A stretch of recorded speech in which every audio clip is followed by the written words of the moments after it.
اگر ناقدین کی جانب سے سعادت حسن منٹو جیسے عظیم لکھاری پر فوحش نگاری کا الزام لگتا ہے تو صرف 38 برس جینے والے معروف شاعر اور لکھاری میرا جی کو اپنے کھلے ڈھلے خیالات کی وجہ سے جنسی مریض کہا جاتا ہے، حالانکہ ان کی شاعری کو سمجھنے والے انہیں اپنے وقت کا ایک جینیس مانتے ہیں۔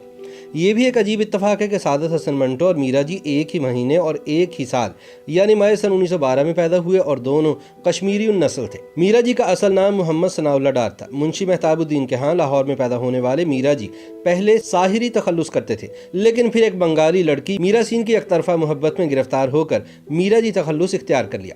کہا جاتا ہے کہ اس لڑکی کے ساتھ پوری زندگی میں میرا جی کا صرف ایک مکالمہ ہوا جس میں انہوں نے سامنے سے آتی ہوئی میرا سین سے کچھ کہنے کی کوشش کی، لیکن لڑکی سنی انسنی کر کے آگے بڑھ گئی۔ تاہم میرا جی مسلسل اس کی محبت میں مبتلا رہے اور اسی چکر میں اپنا تخلص بھی میرا جی کر لیا۔ میرا جی سے ایسے عجیب و غریب واقعات وابستہ ہیں کہ ان کی ذات عام آدمی کے لیے ایک افسانہ بن کر رہ گئی ہے۔ ان کا حلیہ اور حرکات و سکنات ایسی تھی کہ جیسے انہوں نے سلسلہ ملامتیہ میں بیعت کر لی ہو۔ لمبے لمبے بال، بڑی بڑی مونچھیں، گلے میں مالا، شیروانی پھٹی ہوئی، اوپر نیچے بیک وقت 3 پتلونیں، جب اوپر کی پتلون میلی ہو گئی تو نیچے کی اوپر اور اوپر کی نیچے کر لیتے تھے۔ ان کی شیروانی کی دونوں جیبوں میں بہت کچھ ہوتا، کاغذوں اور بیازوں کا پلندہ بغل میں دابے وہ سڑکوں پر پھرتا تھا اور چلتے ہوئے ہمیشہ ناک کی سیدھ میں دیکھتا تھا۔ وہ اپنے گھر، اپنے محلے اور اپنی سوسائٹی کے ماحول کو دیکھ کر کڑتا تھا۔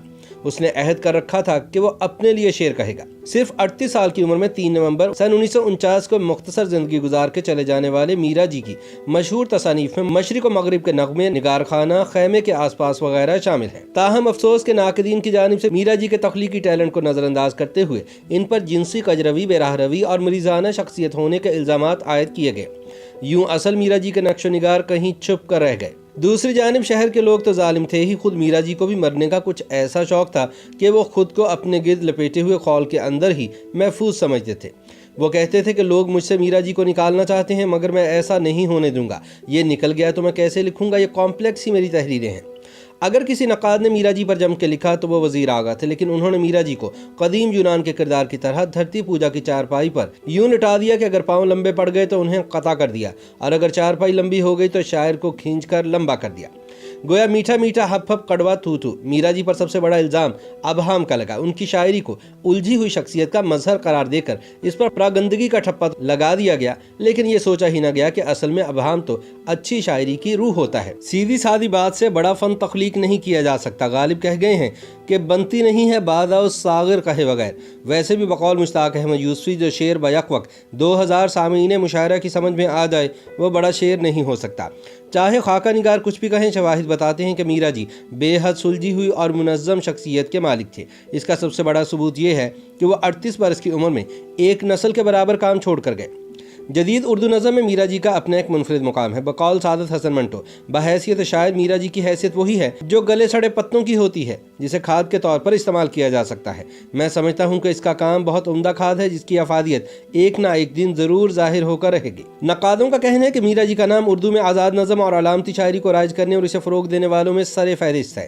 نون میم راشد کا کہنا تھا کہ میرا جی محض شاعر نہیں بلکہ ایک فینومینا ہے۔ میرا جی نے ہندوستان کی دیگر زبانوں کے ساتھ ساتھ مغربی ادبی رجحانات، جدید نفسیات اور ہندو دیومالا کی روح کو اپنے اندر جذب کر کے اسے ہندوستانی زبان کا جامہ پہنایا۔ قدرت کا کرشمہ دیکھیے کہ اس نے شاعری کا یہ گلاب گوہر کے ڈھیر پر کھلایا۔ میرا جی کی ظاہری شخصیت حد درجہ غلیظ اور قریح تھی۔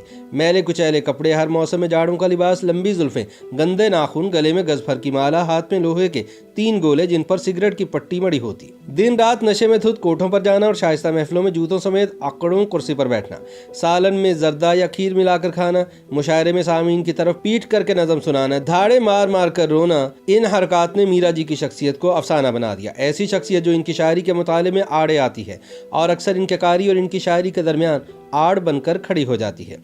کچھ برس ریڈیو پاکستان لاہور میں نوکری کرنے کے بعد سن 1945 میں میرا جی کی شامت نے انہیں گھیرا اور فلموں میں قسمت آزمانے بمبئی پہنچ گئے۔